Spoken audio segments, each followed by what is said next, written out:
ត្រៃរៈឬពួយកំប្រំនេះហើយជាមួយជន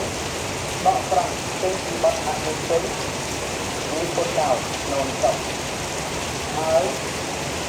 តែសម្រួលនៅជាពួយកំប្រំនេះបច្ចុប្បន្នដល់នៅចប់ក្នុងប្រភេទមួយមិនតាមមុខក៏ជាតែ9ទីនៅតែទៅអូនចូលហើយផលគុណហើយលោកអត្តកងប្រឡាយបោះបញ្ហាគឺ